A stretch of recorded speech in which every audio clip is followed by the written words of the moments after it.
Puis court dans votre région, sur votre France Bleu. L'activité économique reprend son cours petit à petit dans les Landes comme partout en France. Zoom chaque matin sur les acteurs du circuit court. France Bleu Gascogne, c'est la radio du circuit court. Direction ce matin la côte landaise. À Cap-Breton, l'entreprise Pierre Oteiza propose de la charcuterie locale. Jérémy Desmoulins, vous êtes avec l'un des dirigeants de cette entreprise.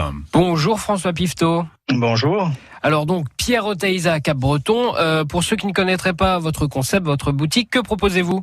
Aujourd'hui, la boutique Cap-Breton est une boutique qui distribue les produits de l'entreprise éleveur artisan basée aux Aldudes. Donc, c'est de la charcuterie traditionnelle basque, les jambons évidemment, mais aussi toute une gamme de plats cuisinés, pâtés, terrines et autres douceurs que l'on trouve à la boutique de Cap-Breton. Et le circuit court, donc forcément, c'est ce qui vous caractérise. Exactement. Aujourd'hui, on élève nos porcs basques Quintoa, on fabrique nos produits aux Aldudes et on les distribue au travers de nos boutiques et notamment celle de Cap-Breton, entre autres. Il y a 11 boutiques aujourd'hui en France. Durant la période de confinement, les 2 mois que nous avons vécu, est-ce que vous avez réussi à maintenir une activité ou c'était compliqué ? Ça a été très compliqué parce que nous avons été contraints de fermer nos boutiques sur la côte et à Paris pour des raisons d'hygiène, de sanitaire. Et là, nous avons rouvert nos boutiques et dans l'attente, on a travaillé beaucoup sur notre site internet où on fait de la vente par correspondance. Et on a essentiellement activé tous les leviers sur ce site. Et ça a plutôt bien fonctionné d'ailleurs. Et donc depuis le 11 mai, déconfinement oblige, le retour à la normale est progressif.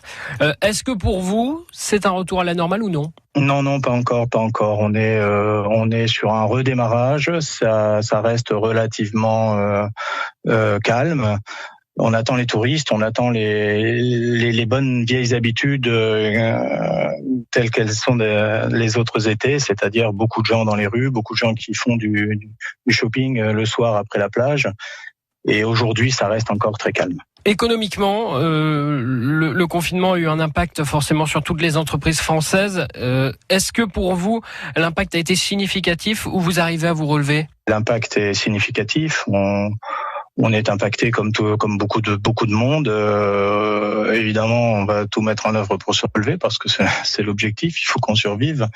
Mais oui, c'est une période qui est très compliquée pour nous aussi. Merci à vous. Merci beaucoup d'avoir été avec nous, François Pifto.